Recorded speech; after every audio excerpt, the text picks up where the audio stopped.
Welcome to Prague, where tonight it is the Europa Conference League Final between Fiorentina and West Ham. West Ham looking to end 43 years of hurt and get their hands on their first trophy since 1980 in their first European final for 47 years.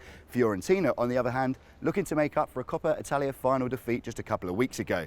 We'll be joined on the show by Joe Cole and Carlton Cole, and we'll be hearing from Michael Antonio, Vladimir Soufal and Thomas Souček, two guys who know this stadium very, very well. Now, as you can see, this isn't a normal early kickoff. No, my friends, this is a late kickoff.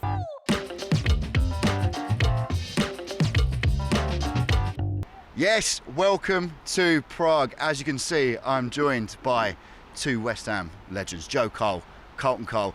Finally here in Prague. Joe, how are you feeling? I'm excited. I wouldn't say I'm nervous. I'm apprehensive because of the first 20 minutes in Alkmaar. I think that game was, we made it too difficult for ourselves with the performance. It could have been dealt with a lot easier. You got to credit the lads for getting the job done. So I just want to make sure that the boys start the game well. I think that's key in cup finals. You don't want to lose momentum.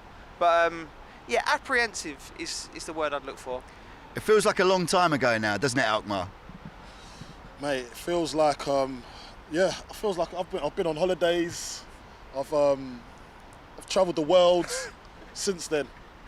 You've been showing off the Carlton Cole elbow in tournaments, haven't you? Yeah, I've been playing football. I made a comeback.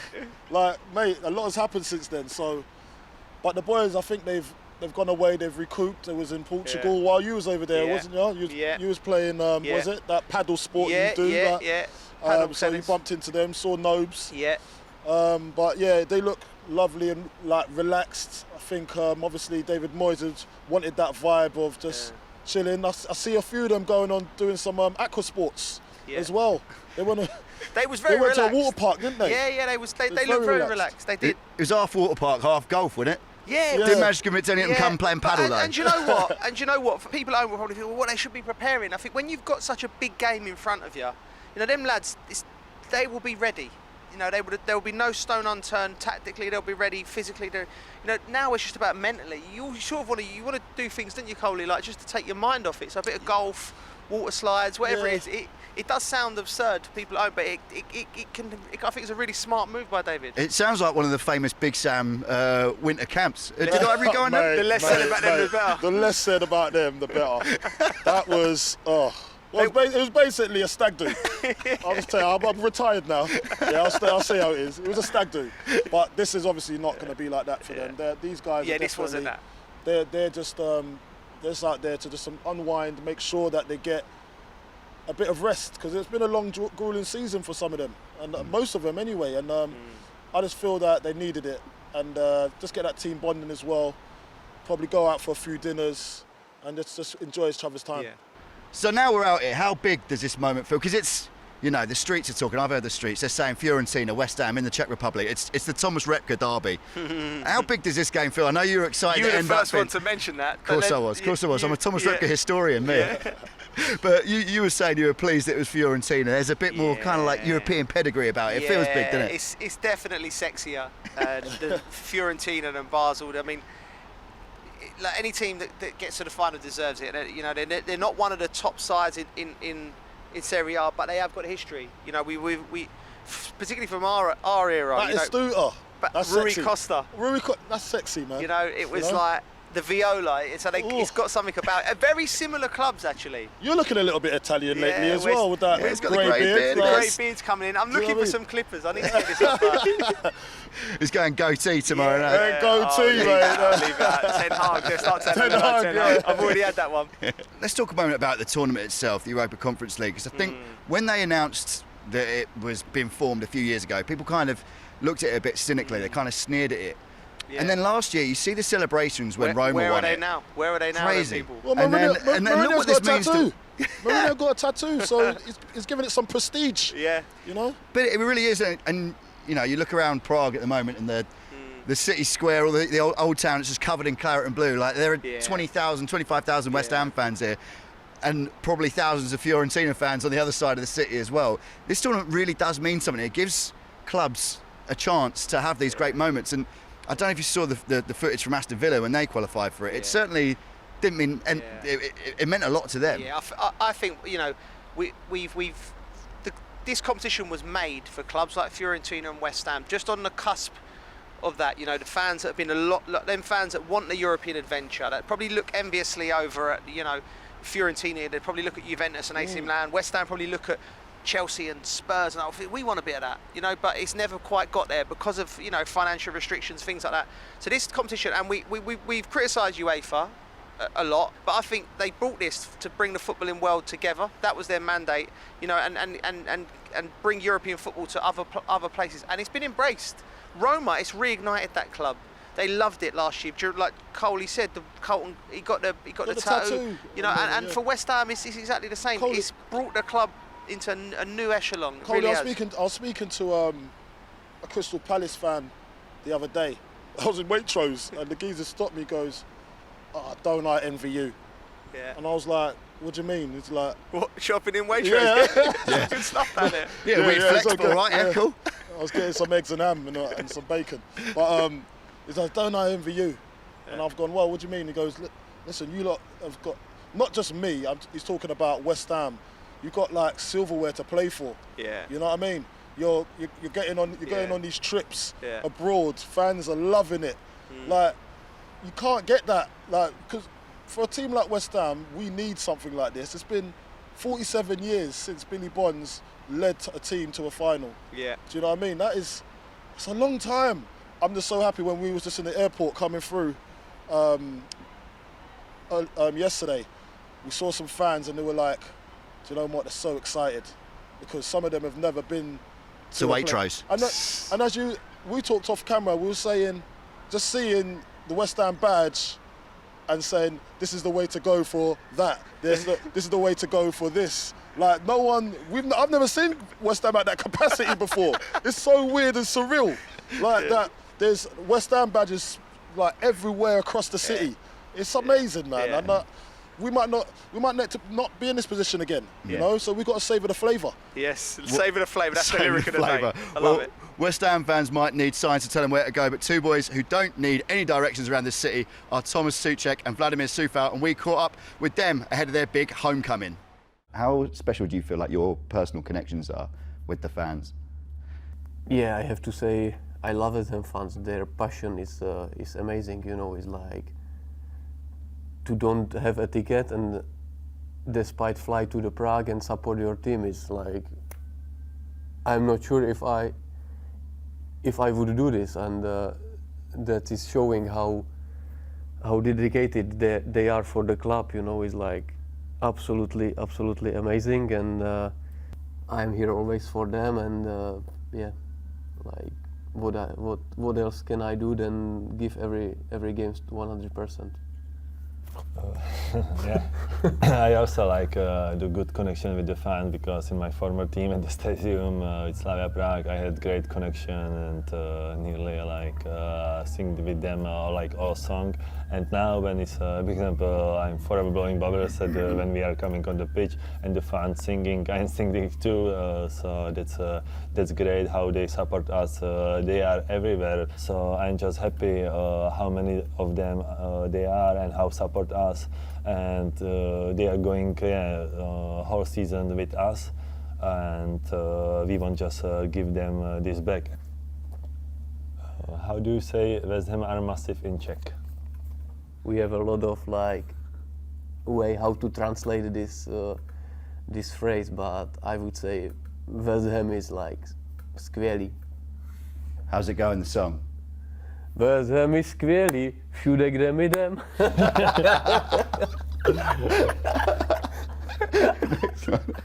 Souček and Coufal there as we get a couple more coffees for our esteemed West Ham legends here. Oh my days! Wait a minute, Chris. Can we zoom in on this? Sartorial elegance. Hawaiian West Ham shirt. Yes. You gotta have some big cojones to wear them. Big cojones. Official merch. Yeah. Official Hold merch. on. We're not selling stuff. Company man. Come on. Company We've got man. compliance teams to worry about here. Company man. Love that. Souček and Coufal, they're talking about how big this game is for them and what an incredible story this has been for them getting back. But both two players that have had quite difficult seasons at times and almost sums West Ham up in a way. In the league, not been a great year at all, got slightly better towards the end, but something about this tournament has reinvigorated the whole squad. And I think Alkmaar, despite the fact the scenes were fairly ugly at the end, it was almost like a unifying moment for the squad. Yeah, for me, look, Souček, I spoke to him a little bit, he's well excited. He's like so buzzing that he's going home to play a final at his home, basically. So someone like him, it means so much to. Then you've obviously got Soufal that's been, he'd been missed at some stages of the season because when he wasn't playing, like he went through a dip in form for earlier in the season, then he got injured, then we missed, and then he came back and he was unbelievable. Then he got injured, then we missed him, and now he's back trying to get some game time and get some game time in this final, and I think it suits them. They're gonna be up for it, and I know that they're not gonna let anybody down. I tell you what, them boys would be inundated for ticket requests, wouldn't they? Like, it's a great story, and Coley's right. I think Soufal's been missed. I think he's been a real steady for us. It's only now that Kerr's come in and really like started to look the player we know he was the last few weeks. That sort of right side's been locked down. For Thomas Souček, massive. You wouldn't rule out Thomas Souček scoring a winning goal from a set piece or something here, you know, in his own city, and it's exactly what dreams are made for, and it's exactly what this competition's all about. You know, people like Thomas Souček, he can be the hero for West Ham. And yeah, I'm really pleased for him, and they must be so excited to come and play in their hometown. He's had a hard time in the league. Yeah, everyone knows that, but this is where it counts. Like, no one remembers this season, Coley. If West Ham win the cup final, no West Ham fan will remember what the Premier League, and that's football for you. That is football. It's beautiful. It's beautiful. We're going to spend 3 minutes trying to get tickets off Souček and Soufal. But after the break, we'll hear from Mikel Antonio ahead of the biggest game of his career. We'll see you in a bit.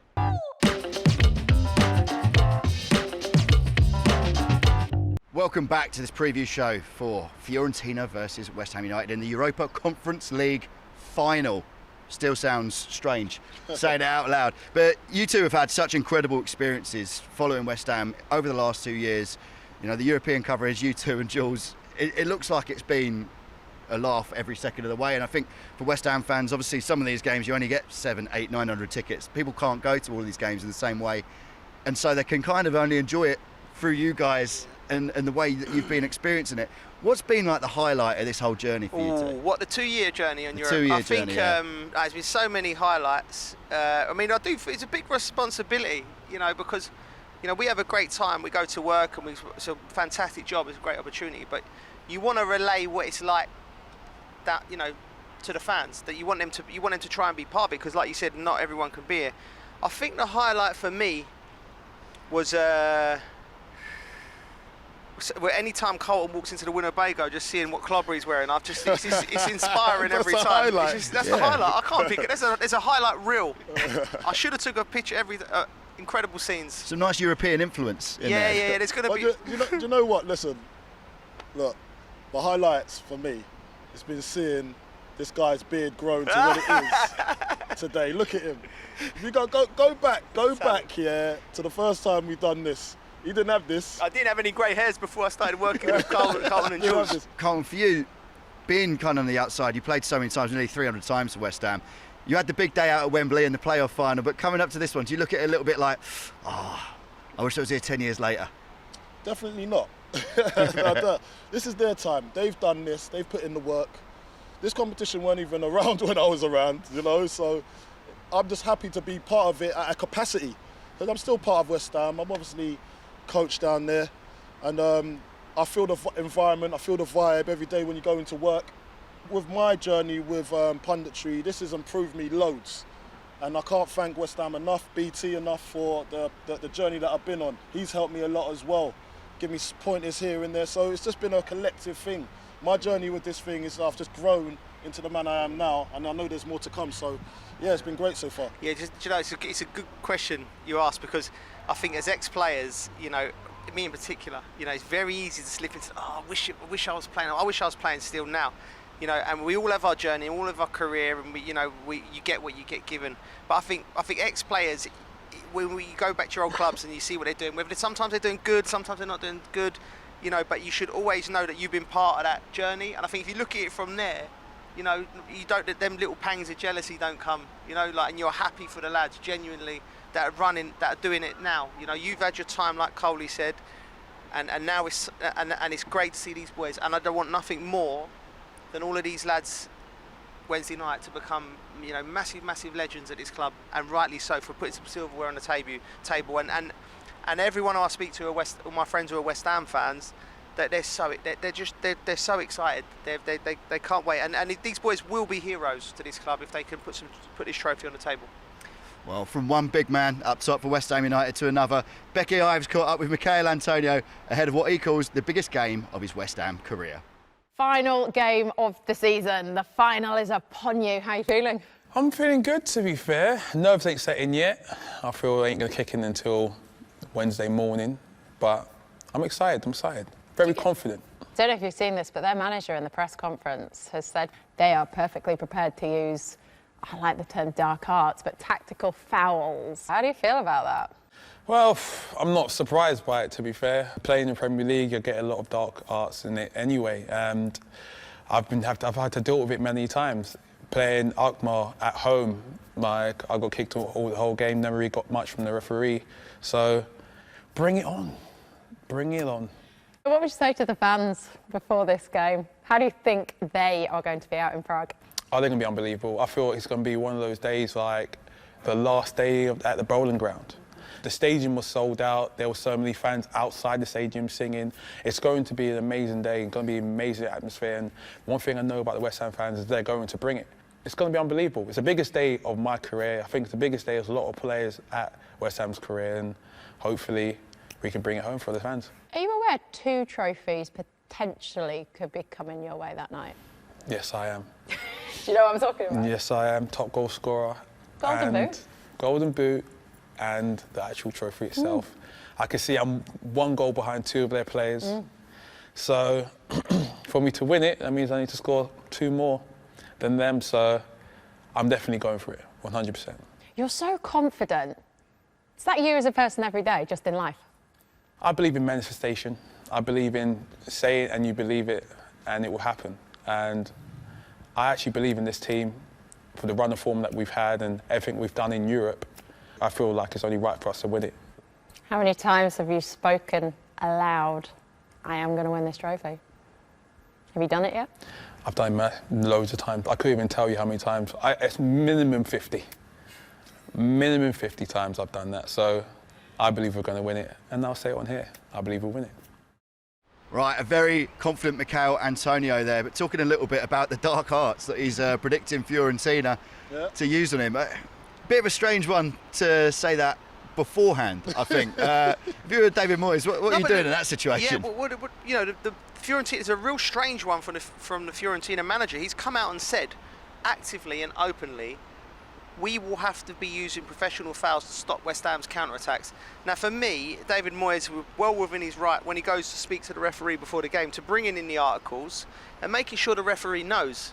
You know, I'm sure David will do that. I'm sure they'll relay that onto the referee and his team. And listen, you do have to stop West Ham. Are a fantastic counter-attacking team, and dark arts are part of football. You know, it will happen in the game, but the referee has to be very, very strong here. The first time it happens, bang, yellow card. You know, the next time it happens, yellow card. You know, because you can't allow. You know, we want to see a spectacle. We want to see a football game.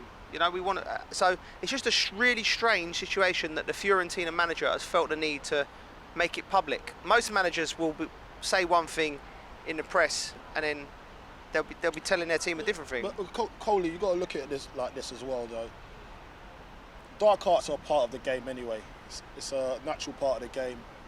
Professional fouls, whatever you want to call it. I done it. Yeah. I done it. I done the sly ones, you know, like when it's in the box and you're waiting for a corner kick, just backing up into him with the studs and just going like that and really getting in there onto his toes, and then he's pushing you, and then you start.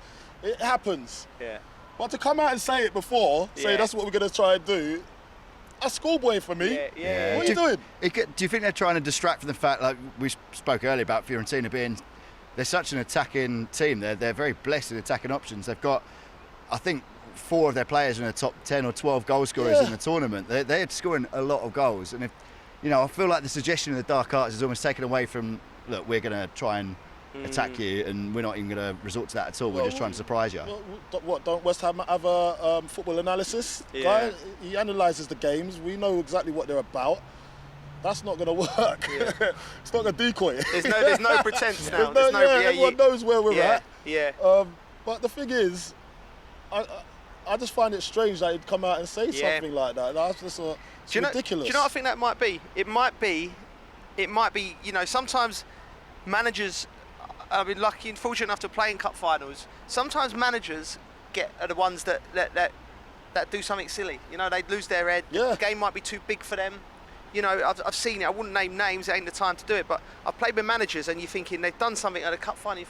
What have you done that for? We're better than them. And maybe he's gone out and just let his guard down in a press conference and said something.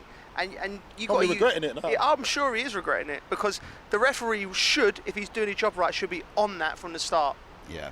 Looking at the West Ham side, obviously we've all spoken at length about Declan Rice all season. We know how important Antonio is, but the last few months have seen Lucas Paqueta coming through and really starting to shine and show his qualities. How important do you think he's going to be, not only tonight in the final, in the biggest game that West Ham have had in 43 years, but how important is he going to be going forward in the future for them?